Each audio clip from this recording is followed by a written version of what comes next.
Neil deGrasse Tyson was talking about the simulation theory, and he was entertaining the idea, obviously, which means that it's feasible more so than we thought before.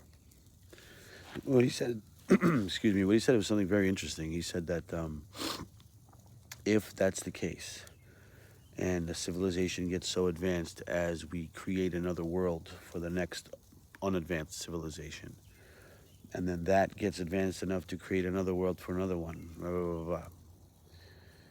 We are either the first or the last. So he said that makes me feel a little bit better.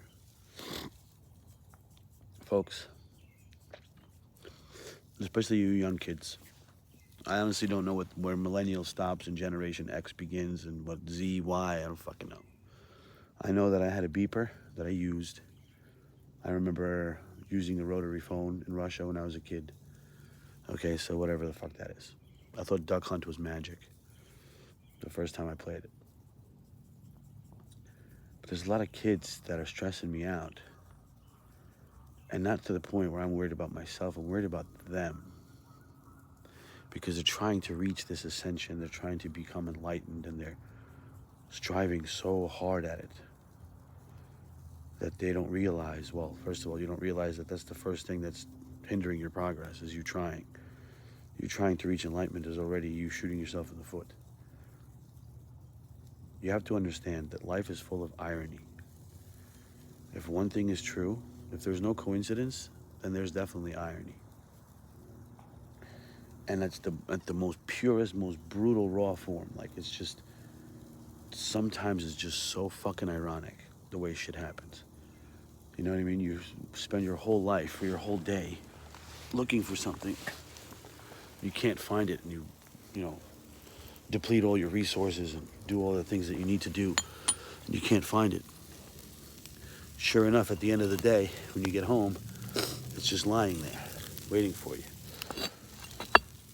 So all you had to do was not look for it and go home, and you would have found it. But of course, that's not how life operates, is it?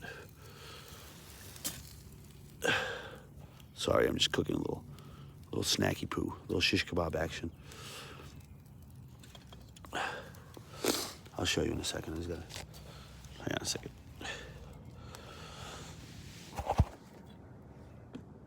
Ugh, smoke is getting in my eyes. Yeah. Here.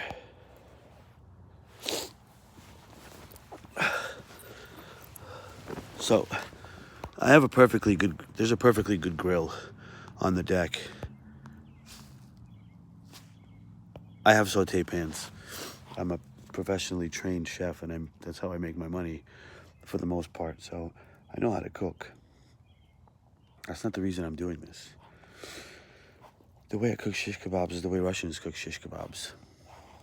All right, and it's something about tradition and honor. All right, I was dating this girl, and her parents had a lot of money, and her dad had just bought this grill, like island sort of thing. I don't know how much money he spent on it. He kept saying $12,000 or some shit like that. It had a sear plate, a smoker, it had everything, all the toys, all the goodies. And he worked with my uncle, and my uncle worked under him, obviously, and because he didn't make as much money as he did. He was off the boat from Russia, though. And he invited my uncle over for shish kebabs. He asked my uncle to bring his shish kebabs, like his recipe, and he could use his grill. My uncle doesn't do that.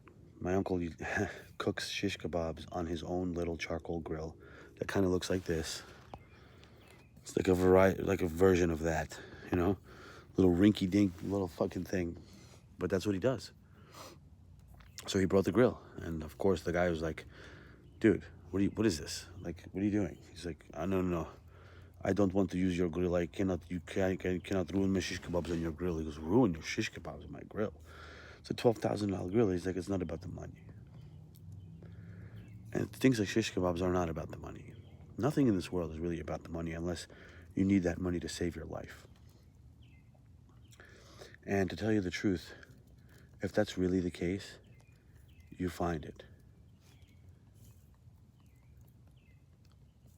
Irony. It works both ways. It works in a good sense and in a bad sense. There's been times that I have skated by the skin of my teeth and gotten away with shit that I should not have been getting away with, not even close. And people stood there with their jaws on the floor in awe of how the fuck did you do that?